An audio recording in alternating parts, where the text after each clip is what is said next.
Bonsoir les cryptopreneurs, c'est Christian et bienvenue sur la franchise.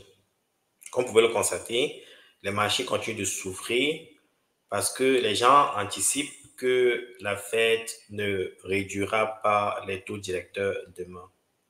Et par rapport à ce signal, le marché en souffre un peu. Ok, nous allons regarder certaines activités sur le marché. Comme vous pouvez le constater, là je suis sur CoinGlass.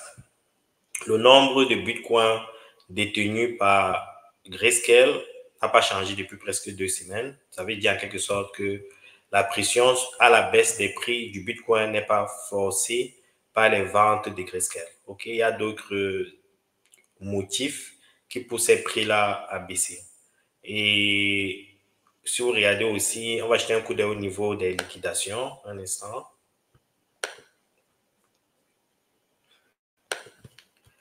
Pendant les dernières 24 heures, il y a combien de liquidations? 24 heures.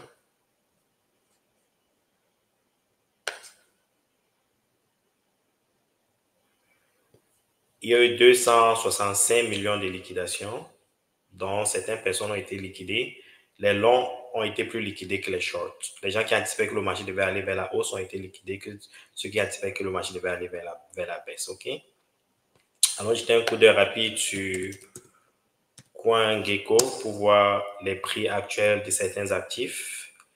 Au niveau du nombre de projets, il n'y a pas de grand changement. Au niveau de la captation totale des crypto-monnaies, vous voyez que par rapport à hier, il y a une autre baisse de presque 100 milliards de dollars qui sont sortis du marché. Au niveau de la dominance du Bitcoin, pas de grands changements, toujours à 51,7%. Le Bitcoin devient en quelque sorte une valeur refuge et Ethereum à 16,3%. Il n'y a toujours pas de changement à ce niveau-ci. Et si on regarde au niveau des prix, le Bitcoin se vend en ce moment à 67 462 dollars. Il y a la semaine dernière, nous étions presque à 73 000 dollars. Cette baisse continue du Bitcoin ne fait que s'accélérer. Ethereum, hier, quand je faisais ma vidéo, était à 3 600 dollars. Aujourd'hui, nous sommes à 3 496 dollars. BNB, qui était presque à 750 dollars la semaine dernière, est à 608 dollars. Solana, qui était presque à 170, c'est quoi, 148 dollars. Vous voyez, il y a toujours cette pression sur le marché, cette pression vers la baisse. Allons jeter un coup d'œil sur CryptoBubble pour voir où est-ce qu'on en est. Au niveau de CryptoBubble, il y a quelques jetons qui se démarquent. Regardez un peu au niveau du day. Vous voyez, la majorité des bulles sont rouges à cause de cette anticipation. Au niveau des top 200, ouais, toujours la même chose. Les marchés sont rouges, OK? Pourquoi les marchés sont rouges? Comme je vous disais, c'est par rapport à l'anticipation que demain, la Fed ne réduira pas les taux d'intérêt. Nous allons regarder cette information rapidement sur Coindex. Selon Coindex, le prix du Bitcoin est descendu à 66 000 dollars et ceci a causé environ 250 millions de liquidations. Et la raison pour laquelle, d'après Coindex, cette baisse du prix est en quelque sorte motivée par la réunion de la Fed demain et aussi par rapport au rapport sur le taux d'inflation. OK? Donc, ces informations, en quelque sorte, ont un aspect négatif sur le marché parce que les gens anticipent que la Fed ne baissera pas les taux directeurs et aussi que le taux d'inflation pourrait être un peu plus élevé. OK? Et ils le disent ici. Et une des raisons pour laquelle les investisseurs se retirent des crypto-monnaies qui est un véhicule d'investissement très risqué, c'est par rapport à la réunion qu'il y aura demain avec la Fed. Okay? Donc, c'est juste la motivation dont les gens, en quelque sorte, anticipent certaines informations, certains signaux et se préparent par rapport à ça. Et si, par contre, la Fed vient et réduit le taux d'intérêt, les gars, vous verrez comment le marché va devenir vert. OK? On ira sur Uranus. Donc, c'est cette information que les gens anticipent qui fasse que le prix des crypto-monnaies baisse. Mais néanmoins, si c'est plutôt l'inverse, que la Fed vient et baisse les taux directeurs, ce qui est aussi une possibilité. Mais par rapport aux statistiques, apparemment, ça ne serait pas le cas. On va aller voir ces statistiques-là un instant. dans le site web de CME, un instant.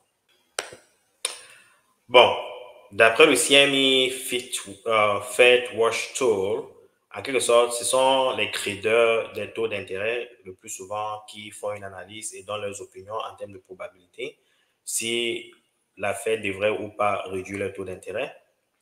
Donc, si vous regardez en ce moment, si on va sur les probabilités et on se retrouve le 12 juin qui sera demain, il est fort probable que les taux d'intérêt ne changent pas. OK? Ça restera entre 5,25 et 5,50%. OK? Et 99,4% de ces analystes pensent que les taux d'intérêt ne changeront pas.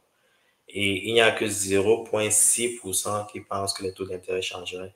Et moi, je suis des 0,6% parce que, comme dans la vidéo, quand j'ai effectué mes présentations, l'économie américaine n'est pas aussi forte qu'on le pense, OK?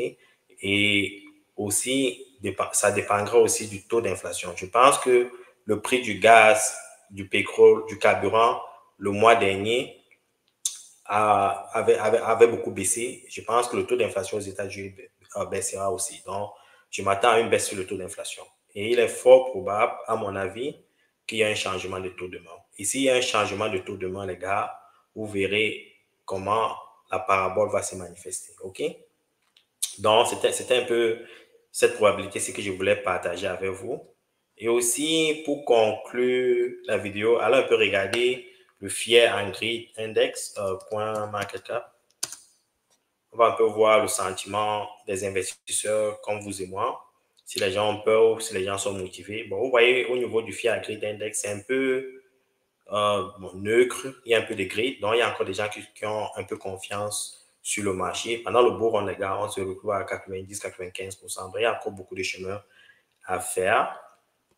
Et pour conclure la vidéo, les gars, vous qui aimez les airdrops, j'aimerais partager avec vous cette application de Bridge Finance. Je l'utilise ces derniers temps beaucoup.